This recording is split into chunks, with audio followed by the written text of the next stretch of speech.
Vamos iniciar nossa leitura em nome do Pai, do Filho e do Espírito Santo. Amém. Meu Senhor e meu Deus, creio firmemente que estás aqui, que me vês, que me ouves. Adoro-te com profunda reverência. Peço-te perdão dos meus pecados e a graça para fazer com fruto este tempo de oração. Minha Mãe Imaculada, São José, meu protetor, anjo da minha guarda, intercedei por mim. Envia teu Espírito Santo para que eu compreenda e acolha tua santa palavra, que eu te conheça e te faça conhecer, te ame e te faça amar, te sirva e te faça servir, te louve e faça louvar por todas as criaturas. Faze, ó Pai, que pela leitura da palavra os pecadores se convertam, os justos perseverem na graça e todos consigamos a vida eterna. Amém. Primeiro livro dos Macabeus. Continuação do capítulo 2, a partir do versículo 31 até o capítulo 3, versículo 41.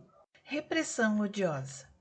Contaram aos oficiais do rei e às forças acantonadas em Jerusalém, na cidadela de Davi, que certo número de judeus, culpáveis de terem transgredido a ordem real, havia descido ao deserto para ali se ocultar e que muitos se haviam precipitado em seu seguimento. Os sírios arremessaram-se ao encalço deles e os alcançaram. Depois se prepararam para agredi-los no dia de sábado. Isso basta agora, gritaram-lhes eles. Saí, obedecei a ordem do rei e vivereis. Não sairemos, replicaram os judeus, e nem obedeceremos ao rei com a profanação do dia de sábado.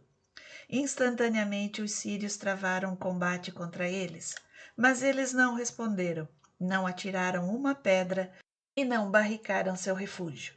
Que morramos todos inocentes, o céu e a terra nos servirão de testemunha de que nos matais injustamente. E foi assim que os inimigos se lançaram sobre eles em dia de sábado, morrendo eles, suas mulheres e seus filhos com seu gado, em número de 1000. Organização da resistência. Matatias e seus amigos o souberam e comoveram-se muito, mas disseram uns aos outros: se todos nós agirmos como nossos irmãos e se não pelejarmos contra os estrangeiros para pormos a salvo nossas vidas e nossas leis, exterminar-nos-ão, bem depressa da terra. Tomaram, pois, naquele dia a seguinte resolução: mesmo que nos ataquem em dia de sábado, pugnaremos contra eles e não nos deixaremos matar a todos nós, como o fizeram nossos irmãos no seu esconderijo. Então se ajuntou a eles o grupo dos judeus assideus, particularmente valentes em Jerusalém, apegados todos à lei. E todos os que fugiam das perseguições se ajuntaram do mesmo modo a eles e os reforçaram. Formaram, pois, um exército e, na sua ira e indignação, massacraram certo número de prevaricadores e de traidores da lei. Os outros procuraram refúgio junto aos estrangeiros. Assim, Matatias e seus amigos percorreram o país, destruíram os altares, circuncidaram à força as crianças ainda incircuncisas nas fronteiras de Israel e perseguiram os sírios orgulhosos. Sua empresa alcançou bom êxito. Arrancaram a lei do poder dos gentios e dos reis e não permitiram que prevalecesse o mal. Morte de Matatias. Ora, chegou para Matatias o dia de sua morte e ele disse a seus filhos: o que domina até este momento é o orgulho, o ódio, a desordem e a cólera. Sede, pois, agora, meus filhos, os defensores da lei, e dai vossa vida pela aliança de vossos pais. Recordai-vos dos feitos de vossos maiores em seu tempo, e merecereis uma grande glória em um nome eterno. Porventura não foi na prova que Abraão foi achado fiel? E não lhe foi isso imputado em justiça? José observou os mandamentos na sua desgraça e veio a ser o senhor do Egito. Finéias, nosso antepassado, por ter sido inflamado de zelo, recebeu a promessa de um perpétuo sacerdócio. Josué, cumprindo a palavra de Deus, veio a ser juiz em Israel. Calebe deu testemunha na assembleia e herdou a terra. Por todos os séculos, em vista de sua piedade, mereceu Davi o trono real, porque ardia em zelo pela lei. Elias foi arrebatado ao céu. Ananias, Azarias e Misael foram salvos das chamas por terem tido fé. Daniel, na sua retidão, foi livre da boca dos leões. Recordai-vos assim de geração em geração, de que todos os que esperam em Deus não desfalecem. Não receeis as ameaças do pecador, porque sua glória chega à lama e aos vermes. Hoje ele se eleva e amanhã desaparece, porque tornará ao pó e seus planos são frustrados.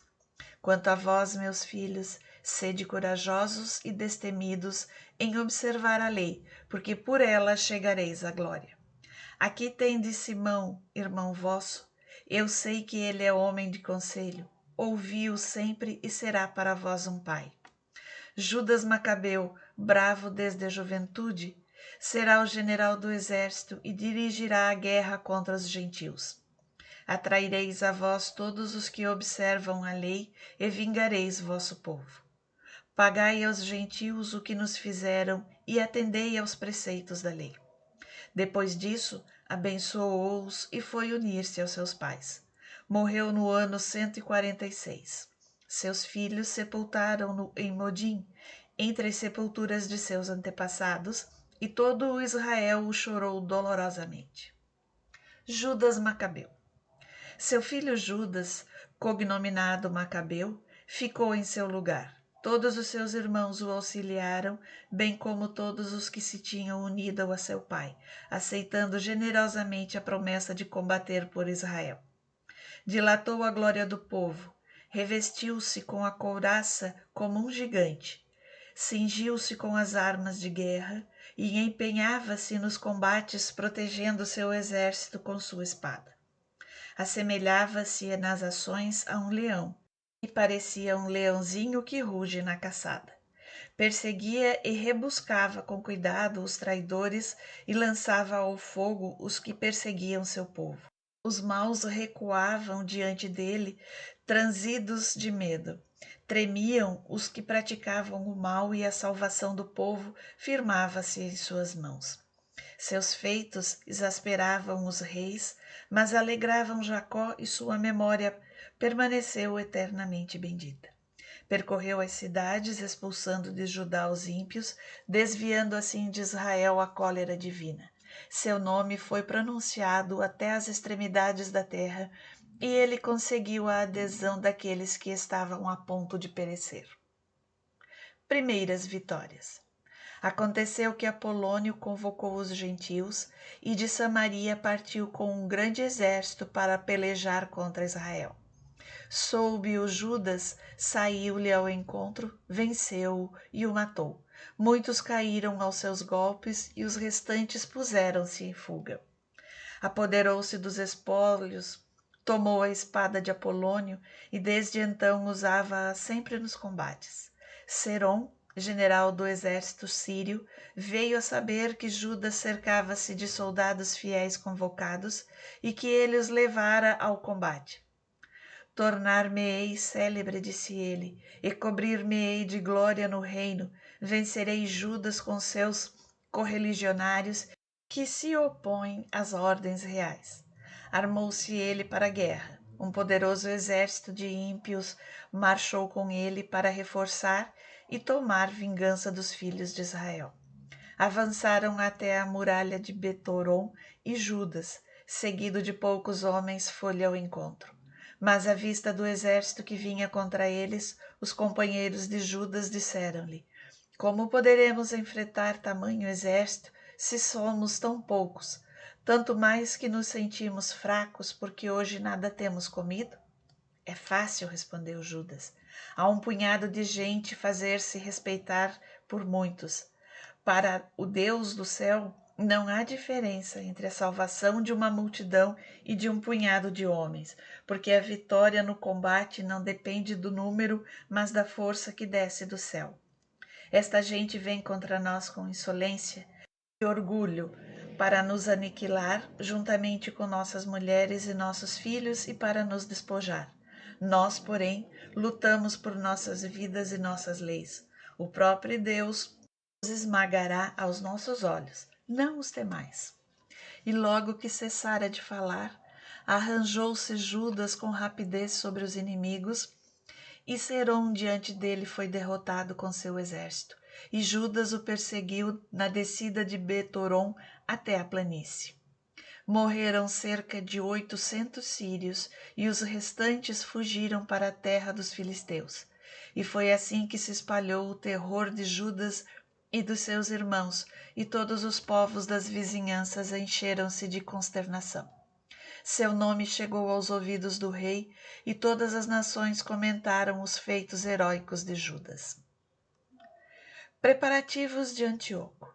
Quando o rei Antíoco soube dessas novas, encolerizou-se terrivelmente, reuniu todas as forças do reino, de que formou um exército poderosíssimo. Abriu seu tesouro e deu ao exército o soldo de 1 ano, com a ordem de estarem prontos para qualquer eventualidade. No entanto, viu que lhe faltava dinheiro no tesouro e que os tributos do território eram deficientes em vista das perturbações e da maldade que havia provocado, suprimindo em toda a parte as instituições em vigor desde outrora. Receou, portanto, não poder pagar as despesas, como fizera já 1 ou 2 vezes, e outorgara as liberalidades que distribuía em certo tempo com mão generosa, porque excedia em liberalidade a todos os reis seus predecessores. Profundamente consternado, resolveu ir à Pérsia cobrar os tributos dessas regiões e ajuntar muito dinheiro. Deixou Lísias, pessoa de relevo de linhagem real, para dirigir os negócios do reino, do Eufrates às fronteiras do Egito, e ocupar-se até sua volta de seu filho Antíoco. Deixou-lhe a metade do exército do reino com os elefantes e deu-lhe as instruções referentes à execução de suas vontades, especialmente o que dizia respeito aos habitantes da Judéia e de Jerusalém. Ele devia enviar um exército contra eles para destruir e aniquilar o poderio de Israel e o que restava de Jerusalém, e apagar desses lugares até a sua lembrança, e estabelecer em todos os seus confins estrangeiros, aos quais distribuiria por meio de sorte as terras. O rei tomou a outra metade do exército, partiu de Antioquia, capital de seu reino, pelo ano 147, passou o Eufrates e atravessou as terras superiores. Lísias escolheu Ptolomeu, filho de Dorímino, Nicanor e Górgias, valorosos generais e familiares do rei. Enviou com estes 40.000 homens e 7.000 cavaleiros para invadir e devastar o país de Judá, conforme a ordem do rei. Postos a caminho com todas essas tropas, chegaram à planície de Emaús e penetraram nela. Quando os mercadores ouviram falar deles, tomaram muita prata e ouro e se dirigiram com peias ao campo para comprar os filhos de Israel como escravos. Exércitos da Síria, bem como do estrangeiro, vieram juntar-se a eles.